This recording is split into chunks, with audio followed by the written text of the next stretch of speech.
एक बहुत बड़ी खबर सामने आ रही है। भारत का 325 टन से भी ज्यादा सोना बैंक ऑफ इंग्लैंड और बैंक ऑफ इंटरनेशनल सेटलमेंट में पड़ा हुआ है। लेकिन अब ये सोना एक नए खतरे में फंस चुका है। वजह बनी है अमेरिका की नीतियां और ट्रंप की वापसी।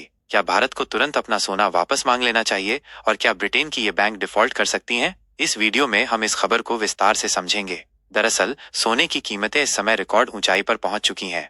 पिछले कुछ महीनों में डॉलर मजबूत हुआ है, तो वहीं यूरो और भारतीय रुपए समेत कई करेंसी कमजोर हुई हैं। ऐसे में कई देशों के इन्वेस्टर और सरकारें अपने पैसे को डॉलर या गोल्ड में बदल रही हैं। अगर भारत की बात करें तो आरबीआई के पास कुल 876 टन सोना है, जिसमें से 510 टन सोना भारत में है और 366 टन विदेश में रखा हुआ है। 34 टन सोना बैंक ऑफ इंग्लैंड और बैंक ऑफ इंटरनेशनल सेटलमेंट में है। बाकी का कुछ हिस्सा अन्य सुरक्षित जगहों पर रखा गया है। पिछले साल भारत ने 102 टन सोना वापस मांग लिया था, लेकिन अब 325 टन सोना खतरे की जद में आ गया है। ऐसे में सवाल यह उठता है कि ट्रंप की नीतियों ने कैसे संकट बढ़ाया। दरअसल डोनाल्ड ट्रंप ने अपने इलेक्शन कैंपेनिंग के दौरान कहा था कि वे ब्रिक्स देशों समेत कई देशों पर 100% तक टैरिफ बढ़ाने की योजना बना रहे हैं। इस ऐलान के बाद ब्रिटेन और यूरोप की बैंकों के निवेशकों ने अपना सोना निकालना शुरू कर दिया और तेजी से अमेरिका भेजने लगे। परिणाम यह हुआ कि बैंक ऑफ इंग्लैंड पर अचानक सोना लौटाने का भारी दबाव आ गया। पहले जहां 2 से 3 दिनों में सोना लौटाने की प्रक्रिया होती थी, अब 2 से 3 महीने तक का समय दिया जा रहा है।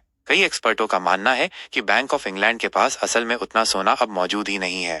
अब सवाल ये उठता है कि क्या बैंक ऑफ इंग्लैंड और बीआईएस भारत को सोना लौटाने में देरी कर सकते हैं? दरअसल अगर ये बैंक डिफॉल्ट कर गई या ब्रिटेन की सरकार ने सोने की निकासी पर कोई पाबंदी लगा दी, तो भारत को बड़ा नुकसान हो सकता है। इतिहास में पहले भी ऐसा हो चुका है। वेनेजुएला ने जब अपना सोना ब्रिटेन से वापस मांगा तो उन्हें देने से इनकार कर दिया गया था। जर्मनी और तुर्की जैसी बड़ी अर्थव्यवस्थाएं भी पिछले दशक में तेजी से अपना सोना विदेशी बैंकों से वापस मांग चुकी हैं। वैसे भारत सरकार को इस संकट को गंभीरता से लेना चाहिए। भारत को तुरंत अपने 325 टन सोने की वापसी की प्रक्रिया शुरू करनी चाहिए। पिछले साल की तरह भारत को आरबीआई और वित्त मंत्रालय के जरिए ब्रिटेन से बातचीत करनी होगी। अगर बैंक ऑफ इंग्लैंड सोने को लौटाने में देरी करता है तो भारत को इंटरनेशनल फाइनेंस प्लेटफॉर्म पर ब्रिटेन पर दबाव बनाना होगा।